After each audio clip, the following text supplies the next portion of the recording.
some or other programs for awareness about the thyroid diseases. I must say that this is a privilege for me to address the students and faculty of your esteemed university. So let us first start. What is thyroid gland? Now, you must have heard about thyroid in your family or in your friends or some distant relative. It's very fairly common diseases which may be uh, inflicting some of your friends some because it's common disease. Now let's see what is thyroid gland. Thyroid gland is an endocrine gland. Now this gland is situated just in front of your neck. Okay. And this is an endocrine gland. Endocrine gland means that a gland which produces some hormones. So this gland produces two hormones. One is known as thyroxine, commonly known as T4, and another is known as T3, which is also known as triiodothyronine. Now we must remember that for producing these two hormones, the gland needs iodine. So this is an integral part of thyroid hormone. That is, if you take thyroxine, there are 4 atoms of iodine incorporated into this. And if you take T3 or triiodothyronine, there are 3 atoms of iodine incorporated in this hormone. Now, what happens is that if there is an iodine deficiency in your food or in your diet, what is going to happen is that it will sooner or later affect your thyroid gland. And for proper functioning of thyroid gland is regulated by another endocrine gland, which is known as pituitary gland. Now, this pituitary gland is situated in the brain, and this produces a hormone which is known as TSH, that is thyroid stimulating hormone. For any reason, if your thyroid gland is not working or working less, then what will happen is that TSH will be coming in more and more amounts from the pituitary gland. So TSH is one of the very sensitive tests for knowing the status of thyroid gland. If thyroid gland is functioning more, then what will happen is this TSH will go down. Unless and until there is a pituitary disease, this reciprocal relationship is by and large maintained. So we now know that thyroid gland produces two hormones. These hormones uh, are produced with the help of iodine. And so if there is iodine deficiency, your thyroid gland may not be functioning properly. There are areas where there used to be thyroid deficiency. This led to formation of goiter in that population. This also led to mothers having thyroid deficiency during pregnancy, which can produce some type of low IQ in the children, because thyroid hormone is very much needed for proper development of the brain. Now, what thyroid hormones do in the body? Now, thyroid hormones are very important hormones, and they are needed for regulation of your metabolism and also the growth. So if you have a deficiency of thyroid hormone, your metabolism will go slow. If you have excess of thyroid hormones, you will have very fast sort of a metabolism. And simultaneously, there are many organs in the body which are constantly renewed. They keep uh, growing. And also in children, when they are growing, if there is thyroid deficiency, then their growth will be affected. And similarly, in body also, many organs will be functioning slowly when there is a thyroid deficiency. And if there is excess of thyroid hormone in the body, then these processes will be accelerated. Now, coming to the question, how common is thyroid disease? Now, as I said, this is fairly common disease. If you see the statistics, uh, almost it is said that 10 to 12% of adult females are likely to be suffering from this disease. It's a big number.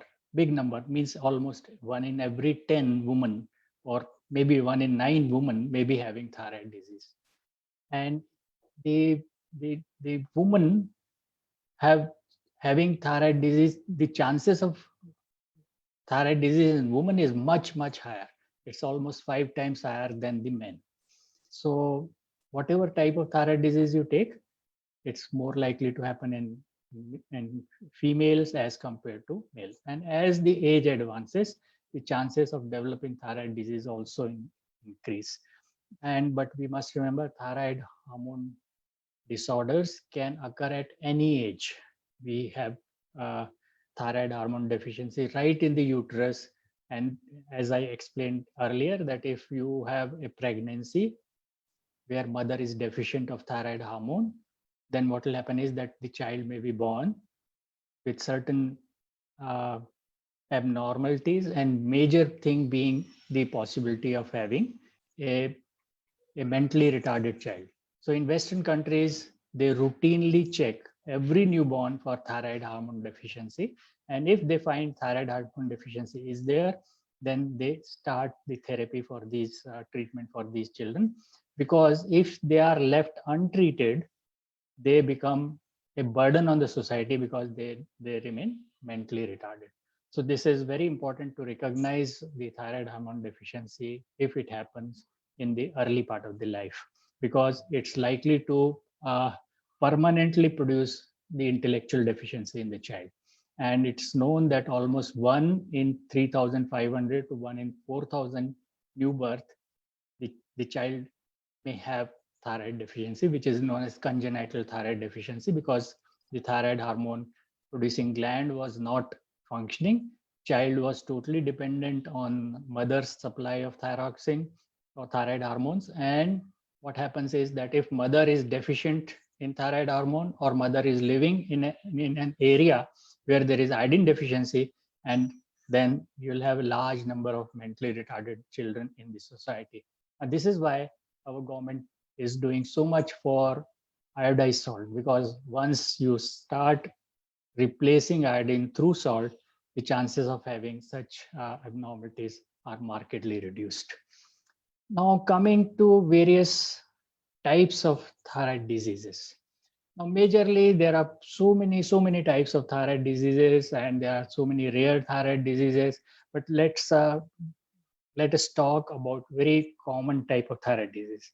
Now, one of the commonest thyroid disease which we encounter is hypothyroidism. Hypothyroidism means that your thyroid gland or the patient's thyroid gland is either working less or is not working at all. Okay, so when thyroid gland is not working, the body becomes deficient in the supply of thyroid hormone, that is T4 and T3. Remember, T4 is the major product of thyroid hormone, but for its action on the body or on the organs of the body, it needs to be converted into T3. So gland produces T4, and then in during circulation going to the various organs, it gets converted into T3. So T4 is the major product of the thyroid gland, and when it is deficient, then definitely it's going to produce so many functional defects in the body. Okay, major thing being the metabolism will go slow. The other thyroid diseases are when thyroid gland is unnecessarily producing more of T3, T4. This is known as hyperthyroidism. Then you must be knowing that there are diseases in which there is enlargement of thyroid gland. We call it goiter. And then lastly, there are also cancers of the thyroid gland, which also are not uncommon. They are slightly commoner types of cancer in human beings. So we should cover each by a few pictures also, and let us also go through the details of these types of thyroid disease. So coming to hypothyroidism. Now, this is the commonest type of thyroid disease. This disease is produced when, for any reason, the thyroid gland is unable to produce T3, T4, either completely or partially. So there is a deficiency of thyroid hormone. As we said right in the beginning of the lecture, that if thyroid gland is not functioning, the pituitary starts producing more and more of thyroid stimulating hormone. That is, the TSH starts going up. So even if when there is a very minor deficiency of T3, T4 in the body, the TSH starts rising. So this is how we diagnose the hypothyroidism, we send the blood samples for measurement of T3 and T4 along with TSH. And as I said, the most sensitive is TSH. So if your thyroid gland is not functioning, TSH will rise.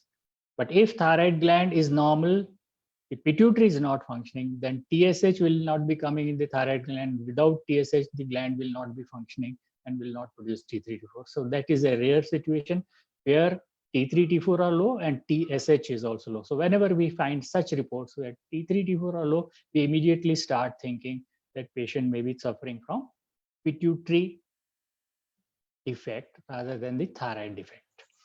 So hypothyroidism, as I said, can start at any age. Any age means you can develop it right in the fetus when it's growing during pregnancy. You can have it in the newborn. You can have it in the child. You can have it in a grown-up boy or girl. You can have it even in elderly females or males. So there is a whole spectrum of diseases and they differ in their presentation. But I'll say one very important thing is that hypothyroidism has so many symptoms which are very similar to so many common diseases that this disease remains undiagnosed for very, very long. So let us see what are the main symptoms of hypothyroidism. As I said, the metabolism goes slow. So this will, what will it produce? The person suffering from hypothyroidism usually feels lethargic, tired, and he feels sleepy. Very often people will come and say that the mother, while sitting in front of TV, will sleep rather than seeing the TV, or there may be snoring during the sleep. So this also is fairly common that hypothyroid patients, they snore during their sleep. And then you coming to, they can have swelling all over body. There may be mild gain in the weight. They may have excessive hair fall. In ladies, there may be menstrual irregularities. They may be going to, say, the gynecologist. And we have seen many patients in whom, because of hypothyroidism, not only menstrual irregularities, but there are also heavy bleeding during the menstruation. And we have come across patients. What has happened is that they were told to undergo hysterectomy. That is, hysterectomy means their uterus should be removed because of the heavy bleeding, their hemoglobin is persistently low, and their life is markedly disturbed because of the heavy bleeding. So they are advised when they come for a pre-operative check, that whether they are fit to undergo a major surgery, we find that the patient has got hypothyroidism, and then we start them on the treatment with thyroid hormones, and then our menstrual cycle becomes normal, the bleeding also stops, becomes normal, and unnecessary surgeries are prevented. So remember that this is a lady. Then you can have patients suffering from constipation. Now, when patient has constipation, he may be going to some gastroenterologist, but ultimately it is found that he is suffering from hypothyroidism, and giving the treatment for hypothyroidism will remove that particular problem of the patient. Similarly, in growing children, what happens is that they become dull. They are not playful. They prefer sleeping for long hours.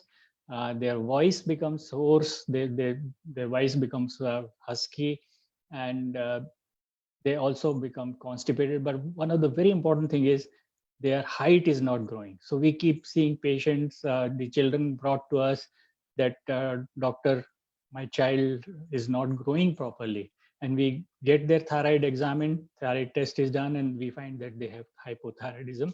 And simple treatment of hypothyroidism not only increases the height, but child also becomes playful and smart. So this is the presentation in very young children. And as I said, that if it is happening right at the time of birth, and if we don't provide them, or we don't diagnose, and we are not treating them properly in time, then these children may remain mentally retarded. Their intellectual functions may be permanently deranged. So this is very important to recognize these children. Then coming to slightly older children, then these children, so let me show you some figures. So now this is a very young child suffering from hypothyroidism. And sometimes not only the sexual development is delayed in these children, very rarely the sexual development can occur early also. So this is a just 3-year-old child with started development of so remember that any child who has, we call it precocious puberty, that is the puberty is happening earlier, one of the causes is hypothyroidism. I'll show you a next picture. Now you can see very rough, coarse skin, coarse hair, swelling on the face, sleepiness in the eyes, swelling around the eyes. So this is a typical child suffering from hypothyroidism. Now see this child. Now she was just 5 years when she was brought. She was the short stature was the main complaint of the parent, that she is one of the shortest child in the class. Now looking at her, a experienced endocrinologist can diagnose from the face, from the voice. The voice also becomes very hoarse, the thick lips. Then after 6 months of treatment, you can see how much is the difference in her facial appearance. And another 6 months, she is a very smart and naughty child. Here she was very dull, not interacting with people, and see the difference in the child. Just properly diagnosing and giving simple tablet of thyroxine. My students of pharmacy must be knowing that the treatment thyroxine which we give is nothing but thyroid hormone. This is a pure form of thyroid hormone which gland would have produced. Now because this her gland is not functioning, she has to take this, and only thing is, if she is unable or she has lost her thyroid gland, she has to take this tablet. But the beauty is that this tablet is very cheap, hardly 1 rupee or 1.5 rupee a day. This needs to be taken once daily, and this is almost a dramatic change in the life of the child. Another child, you can see the swollen lips, the coarse, very rough, dry skin, the swollen eyelids, and very rough, coarse, the hair also. So this is another child. Now this child, she is around 16 years, and mother was worried that she has not yet started her menses. Now, as I said, that pubertal development also gets delayed. Very rarely, I told you that sometimes it can happen before age also because of hypothyroidism, but majority of cases it is delayed. And so she is also short in height. And when we saw her, it was very clear she is hypothyroid. We started treatment. Within 6-7 months, she started having her menses, and her face also became normal, skin became normal. Hair also, she started growing long and shiny hair. So this is, and this is another. Now this gentleman is 26 years, and he is very short for 26 years, and he was actually must be having hypothyroidism since childhood, and he dropped out of the school. We started treatment, and you can see the changes in his. He failed to develop his puberty, and so no mustaches. But here you can see that mustaches have started coming. So very late, he must have lost something like more than 15 years in his life because of non-diagnosis. He has been going to doctors, but simple disease could not be diagnosed. So this was all about hypothyroidism. Now, what is the treatment of hypothyroidism? As I said, that gland produces thyroxine, T4, and T4 is available for treatment in the form of tablets. Only thing is this tablet, in most of the cases, almost all cases, needs to be taken lifelong because thyroid gland, once destroyed, cannot be brought back. And This tablet needs to be taken empty stomach, because if you take it with meals or with tea or with coffee, then its absorption from the stomach is very erratic. So this is very important that this should be taken early in the morning, empty stomach, and patient should remain at least empty stomach for 1 hour after consuming the tablet, because the food will interfere with the absorption of the tablet. So the doctors, after seeing the reports, after seeing the weight of the patient, will decide what dose will suit them. Another important thing is that the problem is that once patient starts feeling better, he or she thinks that now he's cured of a thyroid problem, and he or she stops taking tablet, and he again becomes uh, hypothyroid with all the symptoms and complaints reappearing. So it's very important to re-emphasize that in most of the cases, these tablets should be continued for whole life. And as I said, that treatment is not at all costly. Most of the brands of thyroxine will just cost you 1.5 rupees or 1 rupee a day, and this is a single dose. There is no need to repeatedly get the test done. We usually ask the patient to get, once the symptoms have become all right and the tests have shown normal values, we just tell them that every 6 months or 3 months they need to repeat the test. And so treatment is very simple. Only thing is that patient must continue. But the problem remains that hypothyroidism is one of the very, very common misdiagnosis in the clinical practice, because uh, so many symptoms overlap with, say, somebody is suffering from say anemia. He or she will also feel tired. He will also feel lethargic. And suppose somebody is suffering from, as I said, that menstrual irregularities, then again, and infertility also is a common problem with hypothyroid patients. Then again, the patients are likely to go to some gynecologist, or sometimes because of constipation or the problems, patients may go to a gastroenterologist, or sometimes with a very rough skin, and the skin becomes sometimes just like a pavement, like a skin. They're so dry and rough skin that they may be consulting some dermatologist. So it's very important that we we should diagnose it in time, and we should continue the treatment for whole life. Now, coming to the uh, next disease which we were about to discuss is hyperthyroidism. Now, this again is not uncommon disease. Now, this disease is because the thyroid gland is unnecessarily producing large amount of T3, T4, which are more than the requirement of the body. Now, as I said, that this is just opposite of hypothyroidism. Here, patient starts losing weight in spite of having very good appetite, because metabolism is occurring very fast. They also have a fast heart rate. They also feel very hot. They also have tremors in their hands. If you ask them to stretch their hand, they have something like this. And many patients, almost 30 to 40% of patients, these patients, they develop protrusion of their eyeballs also. So eyeballs look like this.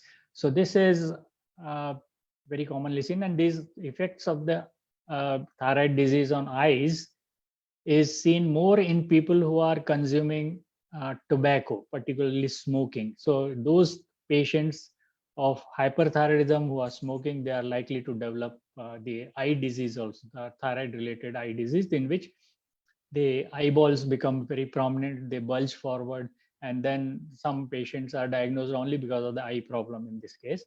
So this is a disease where there is a patient feels excessive heat. He has palpitations because of the fast heart rate.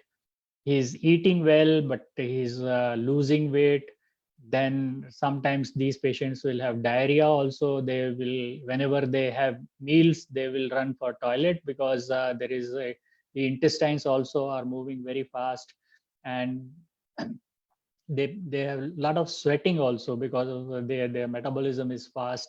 And again, in ladies, they may be suffering from menstrual irregularities, as well as if they become pregnant, there may be abortions also.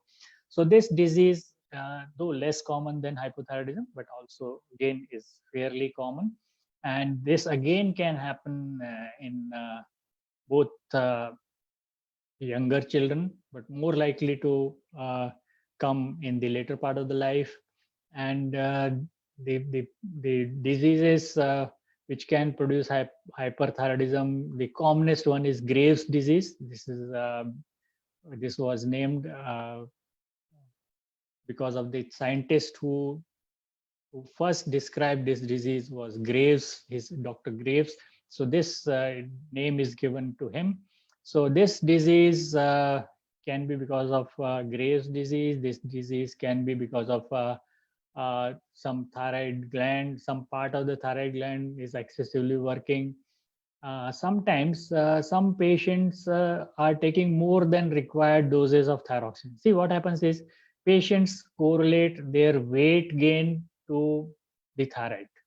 Remember, thyroid gland, if there is deficiency of thyroid hormone, you can develop some swelling all over body that will add to some kgs of weight. But thyroid can never produce large amount of obesity, because it's only there is swelling, and once you start them on treatment, the swelling disappears and patient loses weight by another, say, some 3 to 4 kgs only. But obese ladies keep complaining, doctor, you have prescribed me thyroid, but my weight, I'm unable to lose weight. So remember that it's wrong to say that hypothyroidism can produce weight loss. But what happens is that we prescribe thyroxine in particular dose. Patient seeing that she is unable to lose weight, she keeps increasing the dose by herself. Now this is where patient lands up in hyperthyroidism. Now here the gland is not producing excessive T3, T4, but patient is consuming excessive thyroxine, which was prescribed for hypothyroidism. Now these patients will also develop the similar symptoms. But remember, thyroid hormone excess produces a lot of bad things to your heart, and the heart may start failing, and heart may have irregular beats, uh, which may be very, very dangerous, because any irregularity lasting for a long time in the heart can produce so many disturbances in the circulation, and also possibility of developing the paralysis attack, because once there is irregular heartbeat, there is, we call it atrial fibrillation. There may be possibility of blood clotting in the atrium, which may be, the clot may be dislodged from the atrium and can travel into the brain and produce obliteration of one of the important arteries of the brain, and this will lead to paralysis of the part of the body which the blood supply has been obliterated. So this is very important to stick to the doses which doctor has prescribed. Unless doctor increase or decrease it, don't do it on yourself. Now hyperthyroidism is more sort of a symptomatic disease, so it's very hard for somebody remaining hyperthyroid for long duration of time, because patient will consult doctor very early, as opposed to hypothyroidism, where for years together patient may not be diagnosed, may not be treated, may be suffering for very long duration. Because hypothyroidism is very common misdiagnosis, but hyperthyroidism, by virtue of its symptoms, is recognized much earlier. Now we can show you some pictures of hyperthyroidism also. uh, Now this girl we have seen, this also we have seen, this also.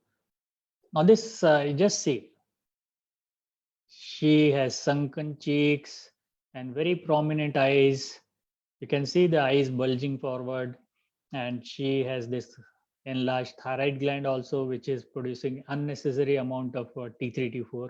And this lady says she has lost almost 15 kg in last 6 months, and she is looking older than her age. And then this is another patient. Again, you can see all loss of fat from this face, very prominent bulging eyes, and he also has a goiter, that is enlarged gland. So this is how our patients will present. So hyperthyroidism, now we once we diagnose, we have many ways to treat hyperthyroidism. And most of the cases, there are drugs available. Now, our pharmacy friends may be knowing these drugs are known as anti-thyroid drugs, which prevent thyroid gland from synthesizing T3 and T4. So these drugs can be given to the patient so that the thyroid gland is not functioning, or it's functioning at a lesser pace, so that body's T3, T4, whichever is producing, which is produced in excess, is reduced to normal. Now, these drugs can be given for, say, 1 year, 2 year. And according to the type of hyperthyroidism, many patients of Graves' disease, they may go into remission after we have treated them with the anti-thyroid drugs for 1.5 to 2 years. So what we do is that the first choice usually is that we ask them to take these drugs for 1 or 2 years. After that, we start withdrawing the drug. If patient remains normal, we keep following them. But almost 50 to 60% cases, once we withdraw the drug, they are likely to relapse. They again develop the symptoms, and then we have to think of a, a definitive treatment. That is, they should be treated finally. Now, what is the final treatment? Now, we have two modalities of treatment. One is radioactive iodine. Now, as you know, the iodine, whatever iodine we consume, goes, most of it, almost 90%, goes to the thyroid gland, where it is utilized to produce T3 and T4.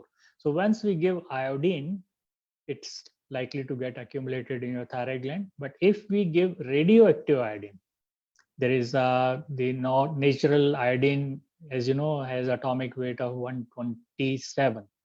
There is a iodine which is available, which is iodine 131. This is unstable atom, and this gets disintegrated, and this disintegration produces the radiation. It emits gamma radiation, and this radiation will kill the adjoining cells. So once we consume radioactive iodine can be given orally to the patient. Now his body will accumulate that radioactive iodine in the thyroid gland, and because this iodine is producing gamma radiation, this will kill the thyroid. So we can remove the thyroid, or we can kill the thyroid without any surgery. Now this is a very commonly used treatment, and it's almost first line treatment in countries like United States. They do not believe in treating the patient for 2 years with drugs. They say that ultimately you will need something final, so we let us try it as the first line. So they treat these hyperthyroid patients with the radioactive iodine. And if patient is not suitable for radioactive iodine, or is not agreeing for radioactive iodine, or there's another condition, patient is likely to have pregnancy in near future, because this radiation carries a risk that if patient becomes pregnant within 6 months of taking this therapy, there is a very little chance that this radiation effect may remain in the body and can produce some damage to the fetus. So if patient is not suitable, then the last option is that we can ask that we can send the patient to the surgeon, and who will remove the thyroid gland. Now, once thyroid gland is removed, either by radiation or by uh, surgery, most patients will develop hypothyroidism, and for hypothyroidism they have to take thyroxine for whole life, as we treat for hypothyroidism, which develops naturally. So this is the treatment for hyperthyroidism. Now, coming to the third variety of thyroid problems we come across, common thyroid problem, is goiter. Now, goiter is defined as enlargement of thyroid gland. Now, thyroid gland can enlarge. It was seen very frequently when we did not have the iodination of salt program. The iodine deficiency was prevalent in many parts of our country, particularly the hilly areas. And we know that in these hilly areas, children had subnormal IQs. And I remember that when we visited one of the uh, hill stations very long back, say some 40 years back, uh, we thought the people here are, यहाँ के लोग कितने सीधे हैं. And we visited the same place after 25 years, and then we found that there is a dramatic difference. The people have become very chunt and smart. Even to some extent they were trying to cheat the tourist also. So my wife asked, what has happened to this place? We saw it 25 years back and now there is a lot of change. I said this is all because of iodine. Previously they were iodine deficient. Many people had goiter in that area. That clearly says that there was iodine deficiency. And this, so iodine replacement is very, very important for the IQ. Now the performance in the school of children has improved. People are more smart.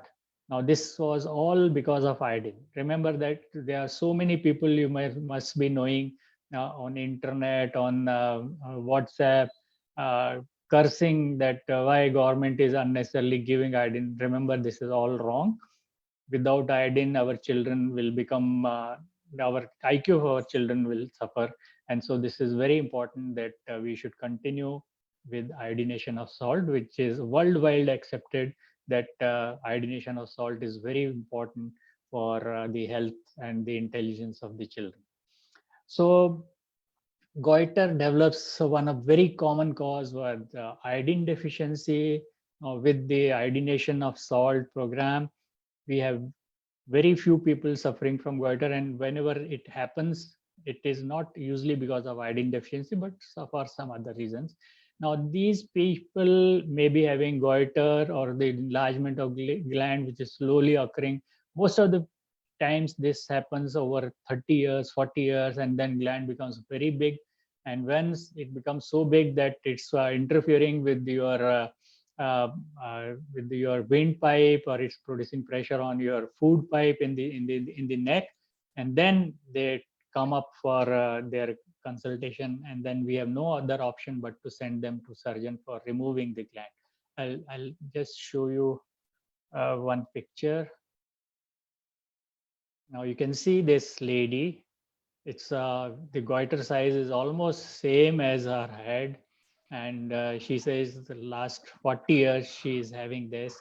And she also is some having deficiency of it. So what happens is that once your thyroid gland is not functioning properly in iodine deficiency areas, because iodine is not available, so thyroid gland is not functioning, then the pituitary gland produces more and more of TSH. Now, under the influence of thyroid stimulating hormone, gland's volume increases because to produce more hormone, more volume is needed, and so they develop goiter. So this goiter, once it reaches a very big mass, then what happens is that it can produce pressure on your windpipe, on your food pipe. Patient may have coughing, may have difficulty in breathing, and then we have no other option but to remove this. So this is another important area. So remember that goiter is not so common now because we are giving our population iodized salt, which is a very important decision which was taken by WHO that all over the world, the salt should be iodized so that there is no iodine deficiency. Now, fourth important thyroid disease is thyroid cancer. Now, amongst the common type of cancers which can happen in human beings, thyroid is fairly common type of cancer. As you know that the commonest in females is breast cancer, in males it is prostate cancer. But if you count the common type of cancers happening in our population, then thyroid stands much higher in the list. So thyroid cancers are again we should discuss. And remember, thyroid cancer, one good thing is that this is a curable cancer. In majority of cases, this is a curable, even in advanced stage. So one of our teachers used to say that if you are cursed by the god that you must suffer from cancer, but you have option to immediately choose thyroid, because this is one cancer where you can totally be cured. We have so many patients who have been cured of thyroid and they are living the normal life. So most of the cases of thyroid cancer, they start with a small nodule in the thyroid gland. So never take these nodules lightly. If somebody develops thyroid nodule, it should be investigated, because there is a risk that this nodule can be a malignancy or cancer. Now, thyroid nodules, we usually first send them for sonography. In sonography, there are some features in the sonography which can tell us whether there are chances of malignancy or there are no chances of malignancy. So if it is looking malignant, then second investigation, which is usually asked, is that we call it fine needle aspiration cytology. A small needle is put in the nodule, we suck some material, make a slide, and then see under the microscope, and then try to identify whether this material, the cells we have taken out from the nodule, they have cancer or no cancer. Remember that sometimes these reports are, we call it indeterminate. They are unable to tell us properly that whether cancer is present. In such situation, our protocol says that you consider them as malignancy. If the final diagnosis is not arrived by sonography as well as by fine needle aspiration, then it's better to not to keep that suspicious thing, but send the patient to the surgeon. And then the treatment is very simple. You first remove the thyroid gland. In total, in most of the cases, it is totally removed, because there are chances that if there is one nodule, if you remove a part of the thyroid gland, you may leave some seedling in the other part of the thyroid gland, which may grow later on. So whole thyroid gland is removed. Then patient is subjected to radioactive iodine therapy. We already said that thyroid has a peculiar characteristic of accumulating iodine. So once we give radioactive iodine, if you have any metastasis from this gland, which has reached probably some bones or some part of the body, or sometimes in the lungs, so these metastases are again uh, likely to take up iodine. And if we give radioactive iodine, this radioactive iodine is likely to kill those metastases. So no need to panic if there is thyroid cancer. In most cases, 90 to 95% of time, this is curable cancer. Only thing is patient has to undergo an operation for the thyroid removal, and then he has to undergo, uh, if there are metastases found on the various investigations, then patient may be given a large dose of radioactive iodine.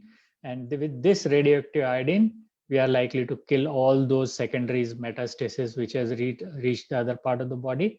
And then patient, because thyroid gland is removed, patient becomes hypothyroid, then he has to take thyroxine tablet for whole life. So these are the four important areas, the overview of thyroid diseases. Again, I can repeat: hypothyroidism, very, very common, particularly in females, has varied presentation, right from very small things like hair loss, some degree of weight gain, uh, change in the voice, menstrual irregularities in females, sometimes infertility, constipation. So these are very common symptoms which anybody can encounter in so many other diseases. And so the diagnosis becomes difficult, or sometimes diagnosis is done only very later, or is delayed for unnecessarily, sometimes for years. So this is one, but the treatment is very simple, very cheap. So patient, whatever God was producing from the gland, we can replace it through tablet. Only thing is the tablet should be taken for whole life. Secondly, we said hyperthyroidism. We have drugs for hyperthyroidism where gland can be suppressed to produce T3, T4, and then many patients may be cured by this treatment alone, but the treatment has to continue for 1.5 to 2 years. If patients after this treatment again develop hyperthyroidism, then we have to go for some final treatment. We call it definitive treatment, and the treatment of choice then becomes radioactive iodine, because that radioactive iodine will destroy the thyroid gland without any surgery. Then we said the goiter, which is now not so common because of the iodine, and we also discussed that how iodine is very important for our country, not only our country, and all parts of the world, because iodine deficiency can lead to some intellectual deficiency in our children. And so it's very important that we take the iodized salt, in spite of having so many propaganda against iodized salt being carried out on internet. And lastly, we said the thyroid cancer. And as I said, it's nothing to worry. Thyroid cancer is a curable cancer. So with this, I know that there are so many other diseases, though they are uncommon, but they are beyond the scope of today's lecture.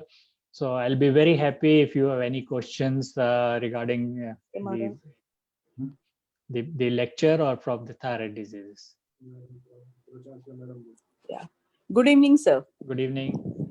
Yeah. So my question is that, as you say, in India, I think 11 to 12% people has been suffered from these diseases. Women. As compared to women. Okay. As compared to UK and US, it is a very larger figure.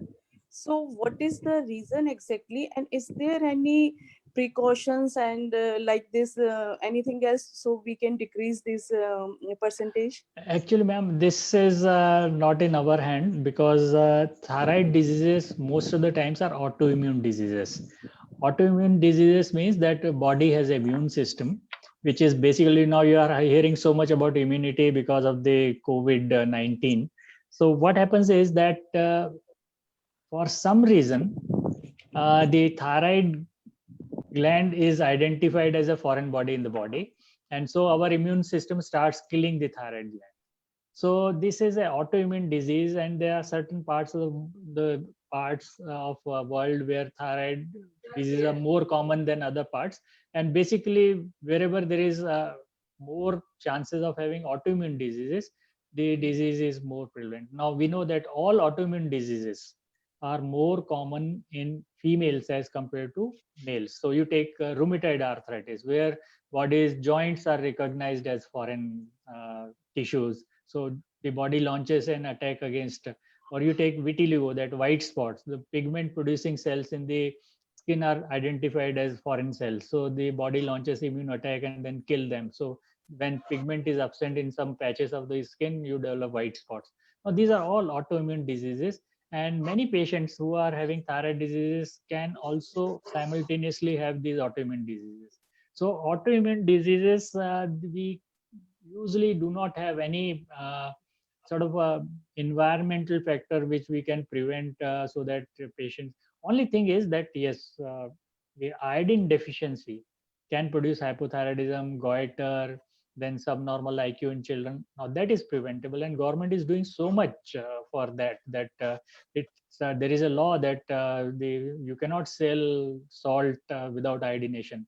So even then, I know I know some people, they are buying those bigger crystal salts, washing them, and then using them, saying that we are unnecessarily being given iodine. There is no need. And I also know that there are many. I was very surprised that one of the very high official of the medical education department once said that the iodine is just like poison, and we are unnecessarily giving. I was really surprised. Government is spending so much on iodized salt, and their advertisement, they are paying so huge amount to Amitabh Bachchan to carry out the advertisements.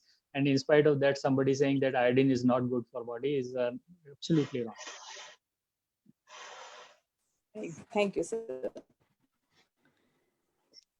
Yes, Any sir. question from the pharmacy students, because they are the ones who are most keen to know about thyroid and its treatment?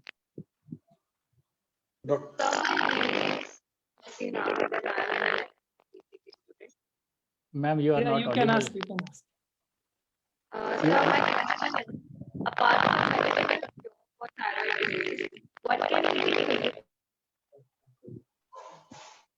I think Sir, some technical issues there. can One she question can from audience. yes.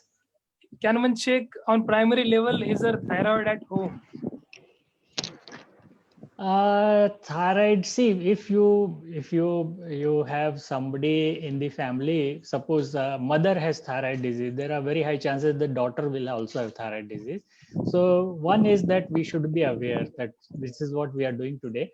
That if the girl has menstrual irregularities, or she has become very dull, or she has hair loss, and mother is suffering from hypothyroidism, so such girls should be subjected to consultation to doctor and get the thyroid testing done.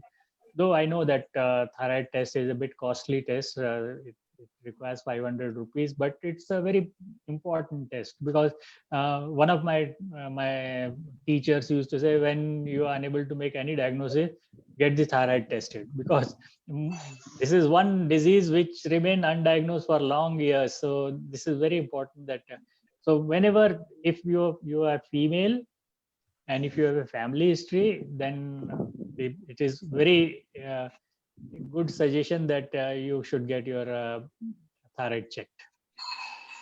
Okay, sir. One question from student from pharmacy, sir.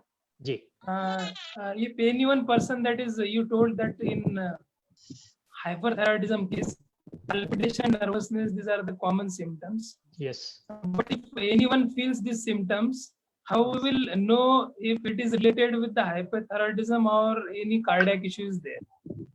See, this palpitation, nervousness, tremors, these are all signs of adrenaline release in the body. Okay.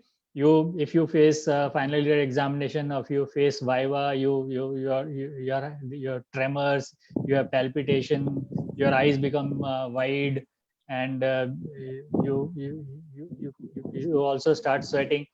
These are all symptoms of sympathetic overdrive.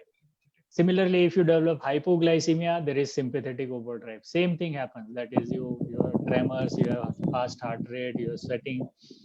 So similarly, what happens is thyroid hormone increases the the receptor density of catecholamines, that is adrenaline, noradrenaline, and also increases to some extent the release of adrenaline. So this is why they have a very fast metabolism, very fast heart rate, they have sweating, they have tremors, they have palpitation. So to treat these symptoms, now this I'm particularly telling the pharmacy students, the important thing is that we should block the sympathetic system. For this, the very good drug is propranolol. Now, once we give propranolol, the patient's symptoms of tremors, palpitation, everything can be immediately addressed. Now, what happens is that once we start anti-thyroid drugs, carbimazole or methimazole, these drugs which we use, they take something like 6 weeks to come in full action. Now, you stop the synthesis of new drug in the gland, but whatever is produced and stored in the gland, that will keep leaking in the circulation, and patient will have symptoms for at least 6 to 8 weeks after you have started these drugs, methimazole or carbimazole. So during that period of 6 weeks or 8 weeks, the symptoms are relieved by giving the beta blockers. Now, these beta blockers, the most commonly used is propranolol. Now, propranolol has one more property. It can prevent the conversion of T4 to T3. As I said, that T3 is the active hormone. So whatever action is happening in the body is because of T3. So if T4 is a weaker hormone, though it is produced in the gland, but it gets converted into T3 and then it acts on the cells. So if we block the conversion of T4 to T3, then the symptoms will subside. So it's very important that for first few weeks, we give beta blockers to the patient, and till the time patient has the full effect of antithyroid drug, that is methimazole, carbimazole, and also propyl thiouracil. Now, propyl thiouracil is not used nowadays because it has been related with liver failure in so many patients. So it's very unlikely that now people are using mobile thyroid serum.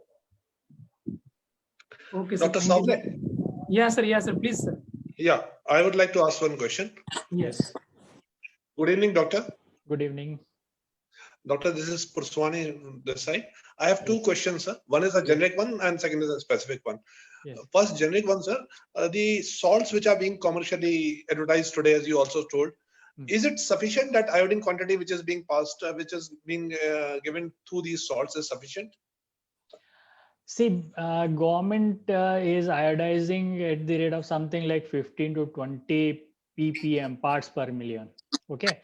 Now, iodine is one element which sublimates. Sublimates mean that normally you have every other element which will from solid will get to liquid and from liquid to get converted into gas. Just like water, you have ice, then you have water, and then you have steam. But with iodine, what happens is that it has directly from solid to gas. So if you heat the salt which has iodine, it can evaporate out the iodine. So it's always better that instead of adding salt before cooking, you add salt while you're eating, then it's more iodine. Secondly, what happens is that if you keep the iodized salt for a long time, it's likely to lose its iodine. So you will see that once iodine is lost, the whiteness of the salt gets yellowish because it's only because the iodine gets liberated. So it's but even then a normal human being needs something like 100 to 200 micrograms of iodine a day.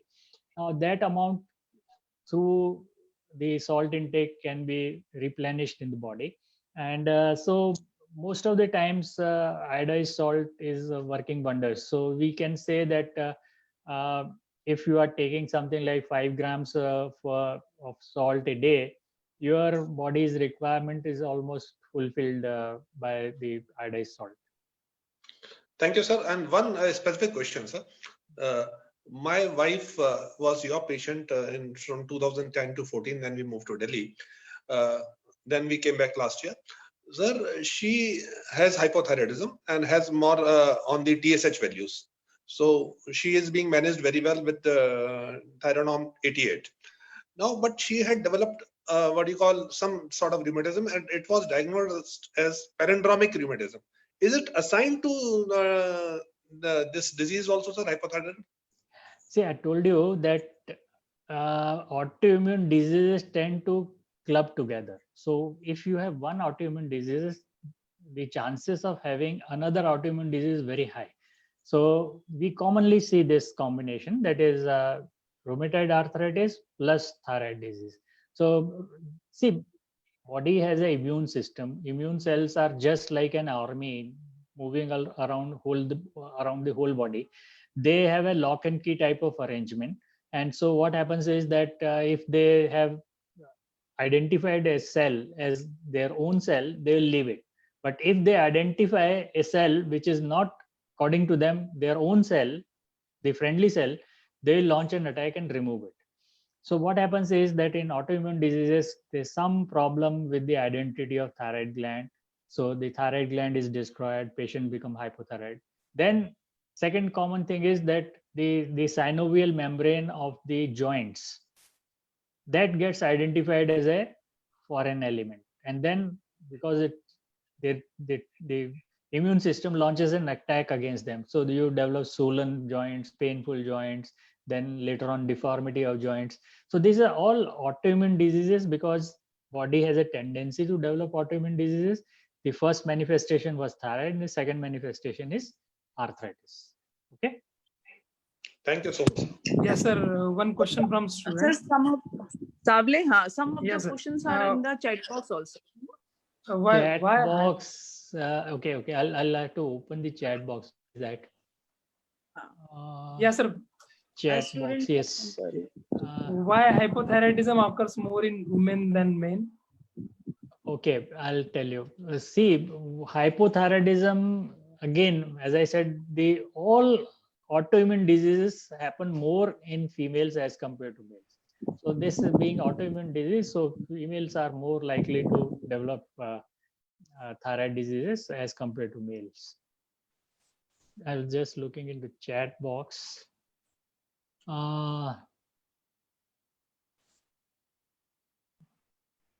Yes, somebody has asked, can we give thyroxine to reduce TSH to reduce the volume of the goiter? Yes, initially it is the treatment of choice, but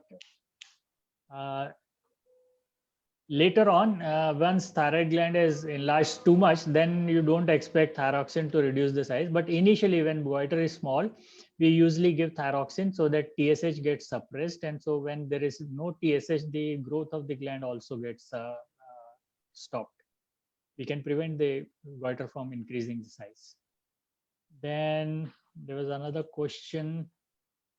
Can thyroid disease be completely treatable? Okay, completely treatable is less likely, because you know that there are certain tissues in the body which are lost. They are lost forever. Suppose somebody has lost kidneys, either he is to live with the dialysis or he needs somebody else's kidney. Now here there is no question of transplant, because treatment is so simple.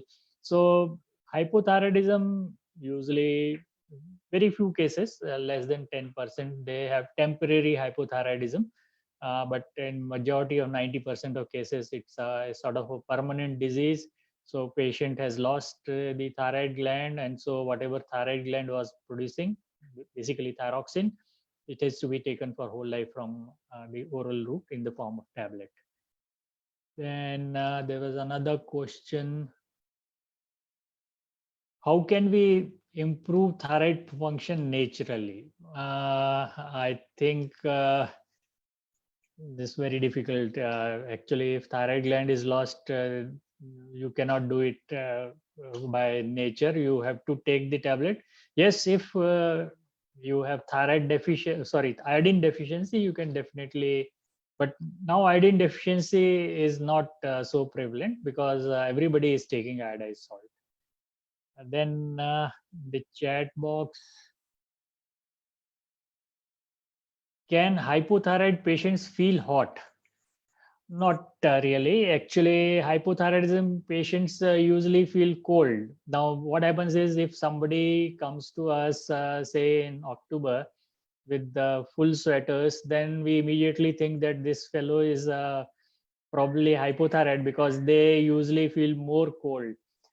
But yes, in ladies, what happens is that once they develop menopause, that around 50 years, once these ladies they stop their menses, or around that time, they have hot flashes. That is, they suddenly have a feeling of hotness on the face, on the body. They may have sweating, cold sweating, that is in spite of having no sort of hot weather, they will perspire, and sometimes this will disturb their sleep also.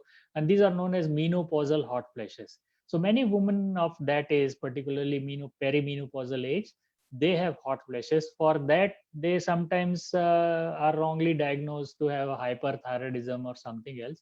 But menopausal hot flashes are treatable condition, so there are medicines available for that. So that is the only reason that some hypothyroid patients may feel hot. Otherwise, most of the times they feel cold. Or the second possibility is, if they are over treated. Suppose you require 100 microgram of thyroxine a day, and some patient by herself is taking 200, then she'll become hyperthyroid. She'll become thyrotoxic, because she is having excess dose of T3, T4 in the body. And so she will have more tremors and the perspiration and feeling hot. So these are the few conditions where you can have feeling hot, but otherwise normally not. The chat box. Sir, there are similarity between thyroid cancer and COVID. No. COVID is an infectious disease, and basically affecting more of lungs. Thyroid is another disease which is not infectious disease. This is a metabolic disease, a hormonal disease, where body either has a less amount of thyroxine or more amount of thyroxine in the body. So there is no similarity between COVID and thyroid disease. Okay. Yeah. Anything? Any more questions? Sir, good afternoon. This is Himanshu Bhatnagar. Yes. At the outset, a very highly informative session, sir. Since in the beginning you were speaking about the fact that the thyroid patients, specifically females, they usually have problems in the menstrual cycles, right? So I wanted to ask is like whether we talk about say thyroid patients or whether we talk about patients who are suffering from any kind of autoimmune diseases related to thyroid. What is the success of IVF in such patients? See, thyroid is a very, very common cause of infertility.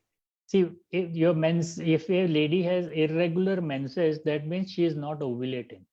And if she is not ovulating, the chances of having pregnancy are very little then. So thyroid is a essential part of investigation of infertility. And if somebody is undergoing IVF program, that is, if she wants to become pregnant through IVF, it's very important. All gynecologists will ask you that first check your thyroid, because even if we try IVF, its success will depend. If your thyroid is not normal, the success will be very less.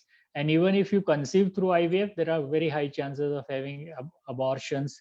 So this is a very important part of investigation. And many of these ladies we have seen, they were seeking treatment for infertility for years together, and then we found that they are hypothyroid. Just starting thyroxine tablet, after 3-4 months they conceive. So this is very important, that all patients of infertility should be properly investigated for thyroid disease. And any IVF program, it's mandatory, it's in protocol that they will first get the thyroid checked, and if there is thyroid abnormality, they will treat for thyroid abnormality and then try IVF program. Okay. Thank you, sir.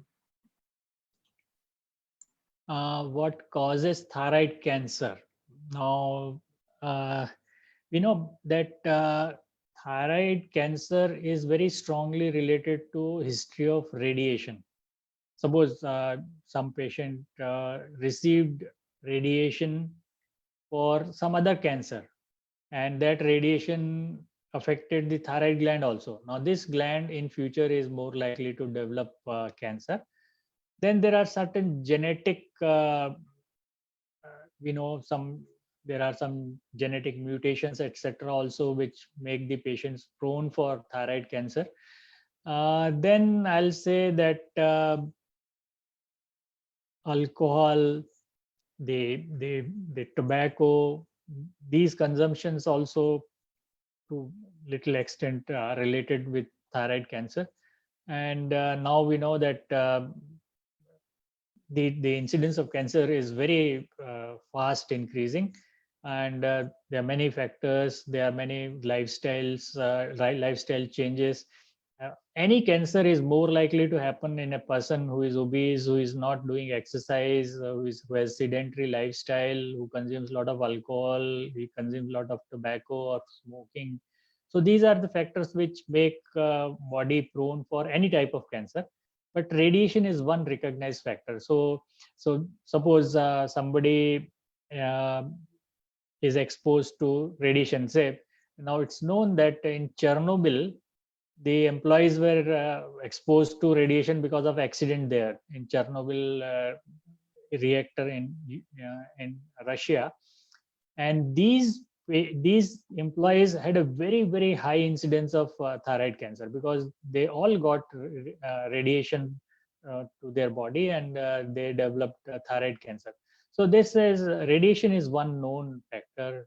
And we also know that people who are working in the X-ray department, the CT scan department, without any precautions of preventing themselves against the radiation, they also are more likely to suffer from the cancer of thyroid gland. Next, if any question. Sir, thyroid disease is possible to physical exercise to prevent and control? No, not exactly. But if you are physically fit, chances of having malignancy are less. This is true, but exercise will prevent thyroid disease are not correct.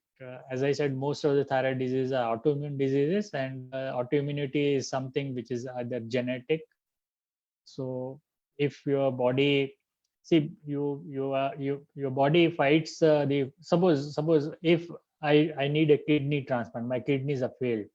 So if somebody else's kidneys are put in my body as, and if we do not match the tissue, we do not match the blood groups, then what will happen? My body will recognize that kidney as a foreign body and will launch an autoimmune attack, and there will be rejection of that kidney. That kidney will not function in my body.